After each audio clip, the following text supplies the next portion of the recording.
My name is Louis Jones, and I'm the Brand Safety Officer in Residence at the Brand Safety Institute. And I'm here with three of my good friends to talk about brand suitability today. We are following the session that you just saw with Zephyr. And Zephyr has done some proprietary research with Publicis on the idea of suitability as it relates to inclusivity. And so we're going to start by touching on that. But before we get started, I should introduce my guests. So ladies first, Sargi. Hi, everyone. Sargi Man, oversee digital transformation and innovation for the health and wellness practice at Havas Media, and I lead all our brand safety and suitability work streams. Really happy to be here. Thank you, Louis, and thank you, Team IAB, for having me. Absolutely. Yale? Hi, everyone. Yale Cohen, EVP of Global Digital Standards at Publicis Media, and again, really appreciative to Louis and the IAB for having us. And Joe B. Hi, everybody. I'm Joe Barone. I run the brand safety practice in the Americas at GroupM, and it's great to be here. Great. Thank you, guys. So before we sort of jump into this whole suitability issue, let's talk a little bit about the walk up to this moment, if you will. So going back to 2018, 4 A's, we started the APB. We started to think about, I remember that meeting where, we realized we had to separate this issue into brand safety and brand suitability. And there's been a lot of work in many different directions since that time. I'm going to give each of you a chance to sort of reflect on that path to where we are today before we jump into suitability. So again, ladies first, Sargi. I think it's been an incredible component. I was recently speaking on similar topic on another panel, and I quoted this one phrase from one of my favorite authors, and it's like you have to standardize before you optimize. And I feel everything that we have done so far in the industry when it comes to brand safety and suitability work, first and foremost, was to make sure we are all operating out of the same standard definitions, same standard protocols, same standards as industry partners, where it was not used as a competitive edge, but a collaborative effort across the agencies, across the partners, across the marketers to say this is not a topic where you want to have a competitive. Everybody benefits from having quality practices put into place. So as I reflect upon that journey as part of the APB, I feel there's been a tremendous amount of momentum we've been able to create on issues that have been prevalent for a very long time into our industry, and we're only going to accelerate given the digital transformation we've seen come to happen in the last 2 years alone. I look back and think about what would have been the case had those not been done.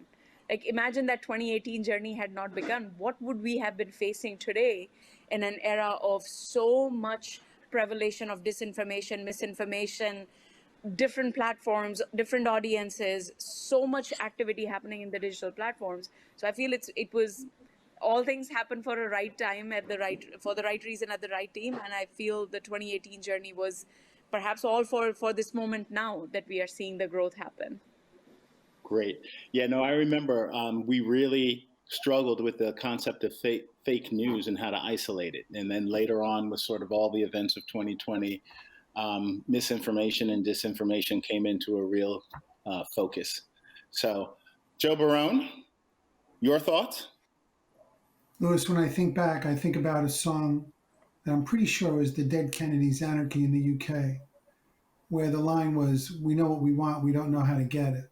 And that's what we did. We built a model, and what we had was a couple of pieces of paper.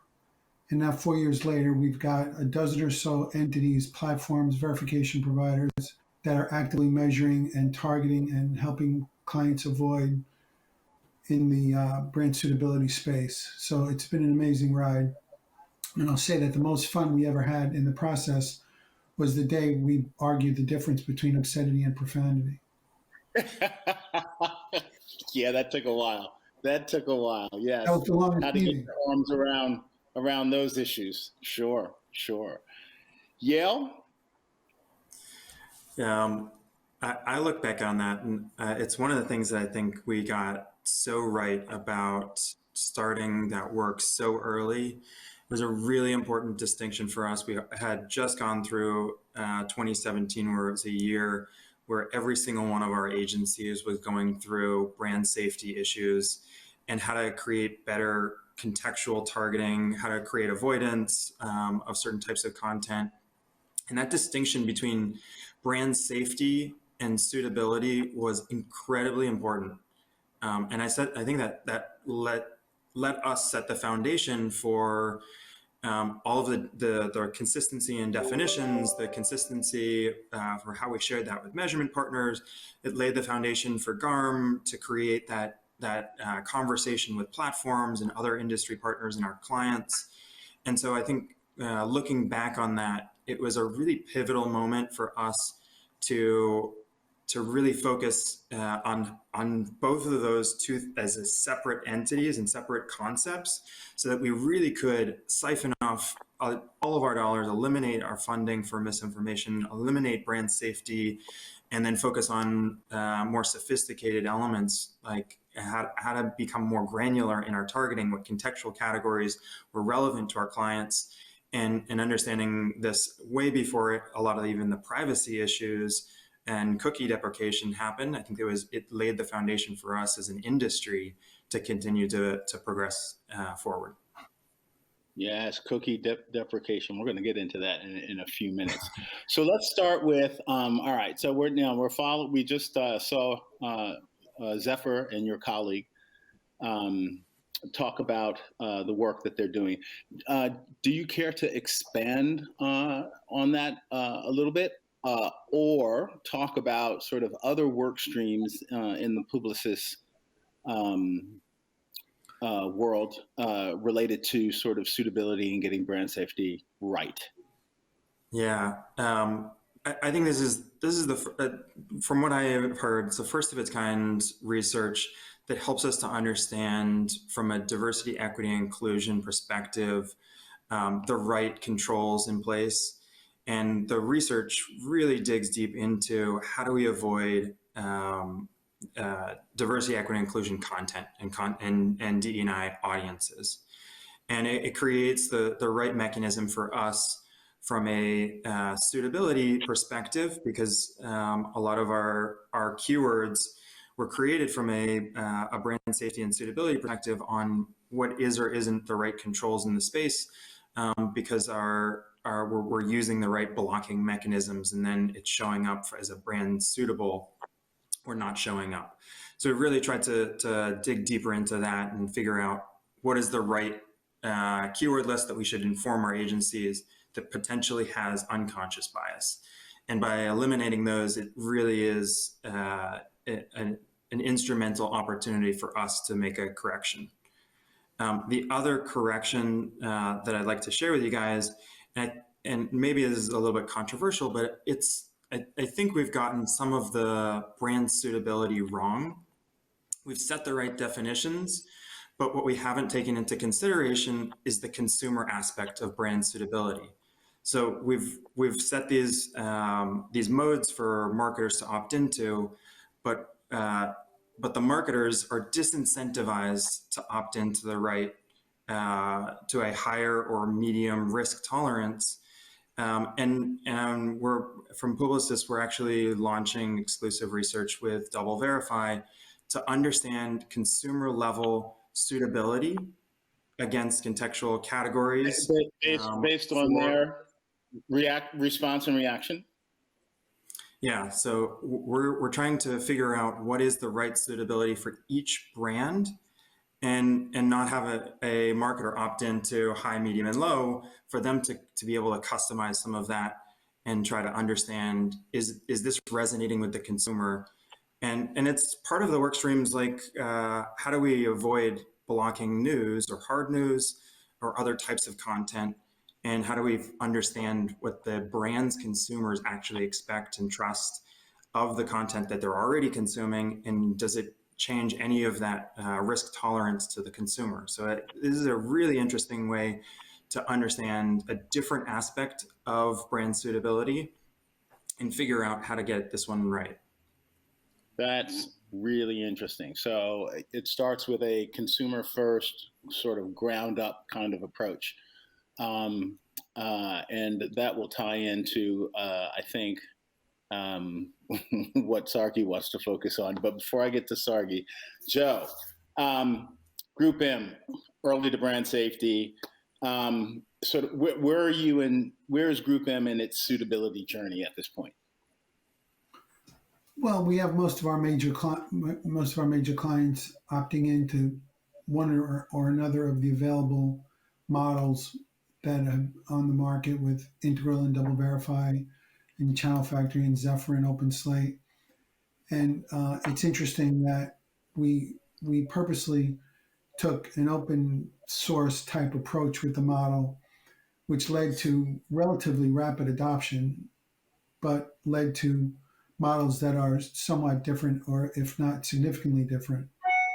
So I think we're in a phase of understanding exactly what the difference is from one area to another, from low risk to medium risk, and getting a better idea. I think we're closer to predictability, and that was one of our original objectives.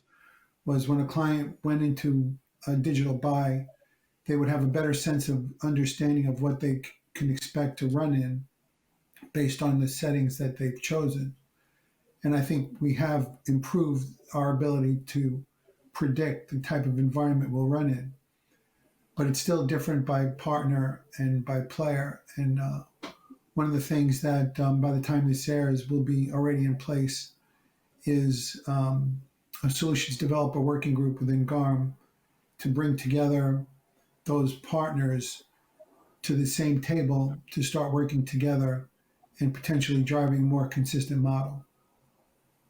So across the tools that you're using and across the platforms that you're using, right? So it sounds like there are, I guess, sets of benchmarks that help you get to what a client would consider a brand suitable set of inventory. Is that correct? That makes sense. Yeah, that's correct. And of course, there's suitability within the framework and then suitability outside the framework. And, contextual alignment has been around much longer than the brand suitability framework. Yeah, contextual alignment has been around forever. Sargi, so anything that you want to add to that conversation, but in our pre-chat, you were very big on suitability now needs to be within the province of the planners, not just the buyers. And so can you explain to the group out there your perspective and where you're coming from? Definitely, Louis. At Havas, our proposition is we want to make meaningful media and marketing creates impact long-term delivers meaningful impact for businesses, right? What that means is what you referred to earlier on, this ground-up audience-led approach. Ultimately, our job is to make sure that when the audiences are engaging with the brands in different environments, they are relevant to them, they reflect their needs, their context, their behavior, what the expectation they have out of the platform and the format that they are in. In all of this, our responsibility is that when we are representing the brand in all of that context, those connection points, in those content points, it's taking into account, is this the right environment? Is this safe? Is this reflective of my audience's interest and what they like to see and behave and operate in? And in that realm, I feel historically, the idea and the concept of brand safety and suitability has set in this separate technical world saying, I'm about to launch my plan. Can someone make sure it appears in all this? Great, check the box, slap on. But I fundamentally believe that if we have to create responsible, good media better media and advertising solutions, we have to treat brand safety and suitability as a fundamental infrastructure ability for us to build upon. It's not a good to have, it's a must have.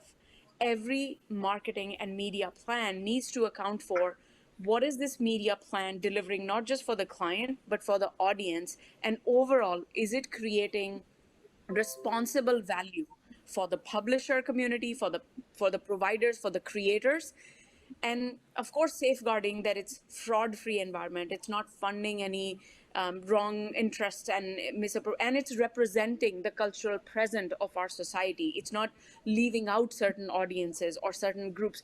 All of that, like, marketing's job is to make sure it reflects what's happening in the world today. And if we can't take that into account from a diversity, from an equity, inclusion standpoint, we can't factor in that there's so much misinformation, disinformation happening, then those marketing and media plans are leaving a big piece of the strategic value outside.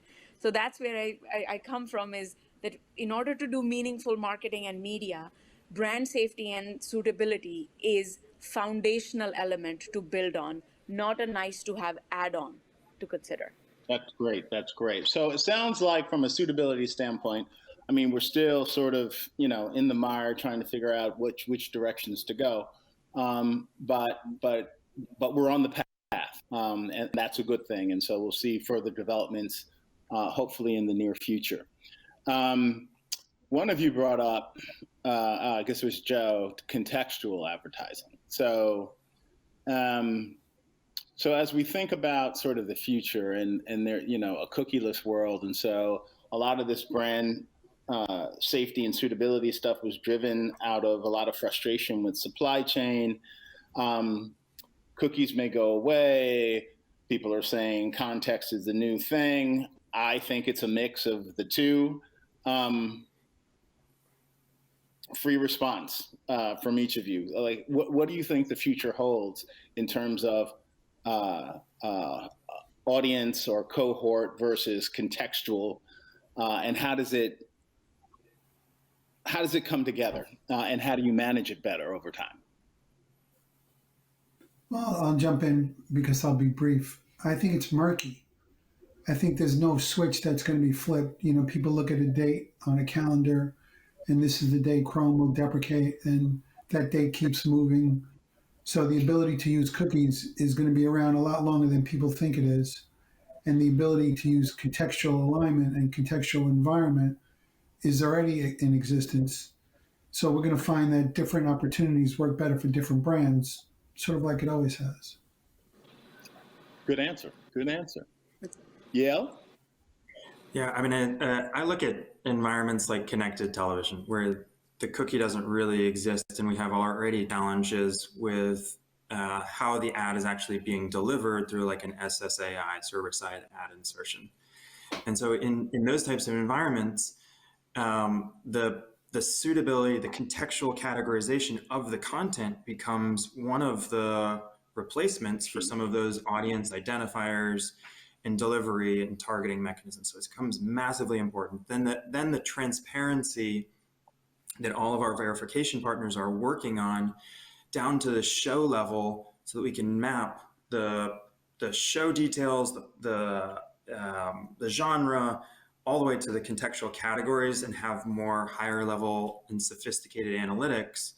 That's just purely the direction that we're going in. So even in those environments where it is a privacy concern, in the web or with platforms, it's something that we were trying to continue to push for, test out, make sure that that's part of the toolkit that advertisers have at their fingertips, and understand how to use it in conjunction where there is first-party data or the opportunity to use a platform's data to help become more sophisticated. Great, thank you. Sargi, any thoughts? Oh, many. But I think first and foremost, Louis, I would say I love this idea about when we think about marketing and media, right? It's very easy to create that frenzy. Oh my God, cookies are going away. What's going to happen to marketing and media? And I always think about, let's take a step back. What percentage of our media is dependent on those cookies? Of the total media dollars that we invest in, how many more data and insight opportunities are there that can provide equal, if not more, insightful options? We have the brands, zero, first, second, first party data. You have the web data, you have search, you have social insights. We still have the insights from video going in the connected TV world. So there's so much data and information out there, and there's so much ability through various channels, whether it's digital, out of home, it's audio. We are not losing our ability to do meaningful advertising, to be able to find our audiences at scale and connect with them and engage with them in a highly relevant environment.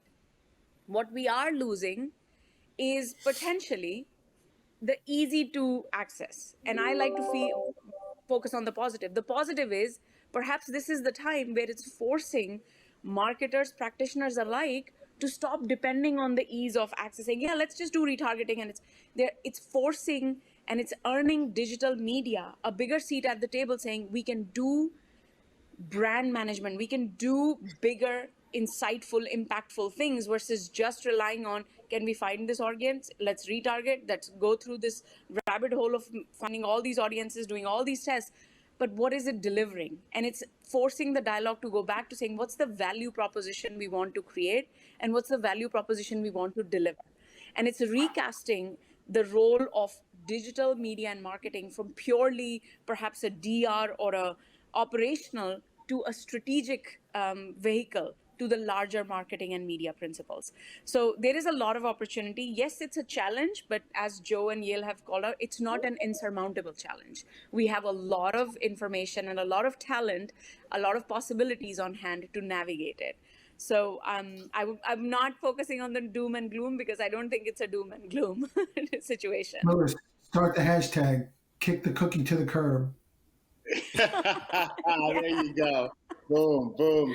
Well, CTV represents a real big opportunity for us. And, it smacks of two things, to the discussion that we're having. One, sort of that old world sort of value of a, big branded sort of trustable content, plus the ability to be able to target using data. So how this all sort of pans out in the future will really become interesting. So last question. So as we think about sort of moving forward and sort of the obligation on agencies and marketers to be privacy compliant, if we're in this mixed world, context, audience, how do privacy concerns play out from your perspective, each of you in the last few minutes that we have? I guess I'll start. Okay. I think it comes down to having that lens of the audience first approach, Louis. As long as audiences are pretty smart, right? They know what they want out of the marketers. They expect a certain level of trust and ethical use of their data from the brands. Users are not saying, I don't want personalized information, I don't want relevance information. What users are saying is, I don't want you to misuse the information I'm giving you without my consent. Does that mean we or can't you do can smart frequency tap every once in a while?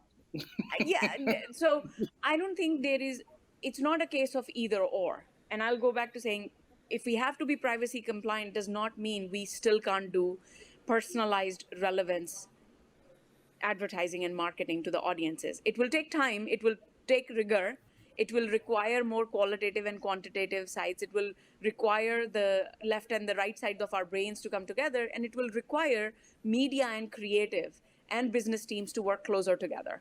So it's not a bad situation to be in, because ultimately, I think we are at a point where marketing and media has a much bigger role to play in a business's future relevance towards their audiences. And all these challenges only make the solution stronger forward. Great, thank you. Yale? I think where on the privacy and as it becomes way more important in our industry, it's also becoming more important with the consumer themselves. So the advertisers in our agencies really need to fundamentally understand the value exchange between the advertiser, the collection of data, and the consumer. How we do that in an ethical manner is just extremely important. So that type of a process, that type of a value exchange and transparency is key to that. That just leads us to how do we become more, how do we choose tactics for brands that help to meet those needs for the consumer. So I think that just steers us down a clear pathway of having those guardrails and always thinking about, is this ethical? Is this privacy compliant for the consumer? Is this what I personally would want to happen and my data to be collected and used for? Great. And Joe? At GroupM, we've married our privacy practice to our data ethics practice, similar to what Yale is talking about. I think the future is first-party data and permission-based marketing, and we'll survive without the cookie. Yeah, awesome, awesome. So we are out of time. I thank the three of you, Sargi, Yale, Joe, and to the audience, I wish you a great ALM. Thank you. Thank you for your time. Thank you. Thank you.